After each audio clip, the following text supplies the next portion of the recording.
We've got the last game before the summer break. A bit of a chaotic first half, particularly. What's going on? Can you sum up the emotions of a hot day?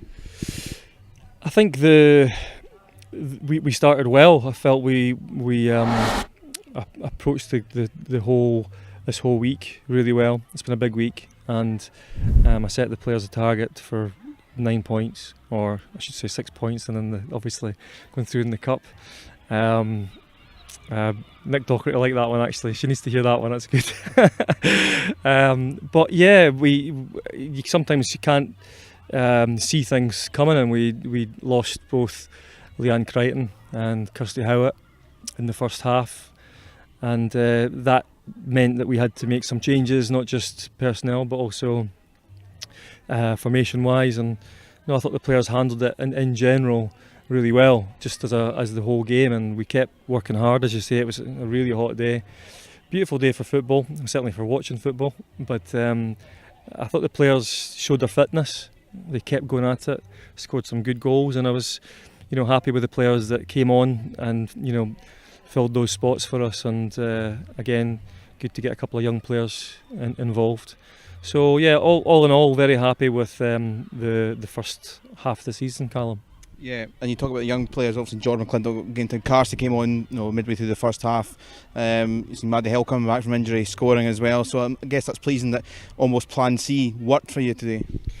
Yeah, I mean, it was the players. It was those players that they knew they had to step up and take responsibility, and that is why, Callum, we try as often as we can in games to get players involved and get young players involved and peripheral players at times to try and keep them involved, because there's going to be moments in the season where you're really going to need the full squad. So from that perspective, it was good.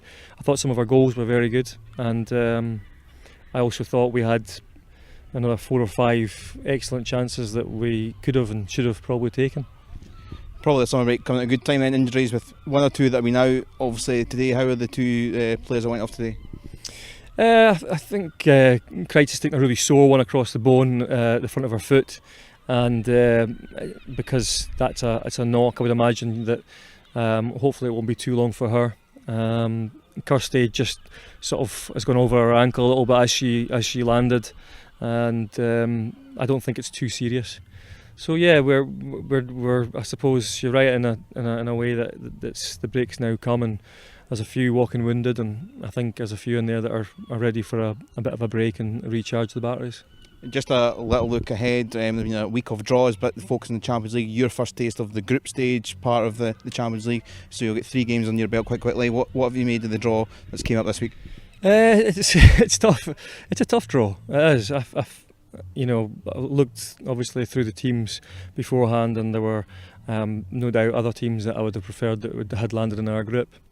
But since I've been at the club, each Champions League campaign has been a massive test. Chelsea, Eskilstuna, and even Kazigurt, and the way that the travel impacted a little bit on us, but also just the fact that the way the game kind of went. So it's been tough, and I didn't really expect to get an easy draw. It seems that we're in for tough draws anyway, because we've had that in the Scottish Cup as well. So it is what it is, and we know that you're going to have to play well against good sides. The one thing I would say about this one is that we know going into it that each game is going to be really tough, and it's kind of cup final time for each game. So from that perspective, the players know exactly what they have to do right from the start. Okay, well, enjoy the break. We'll see you in August. Thanks, Callum. See you then.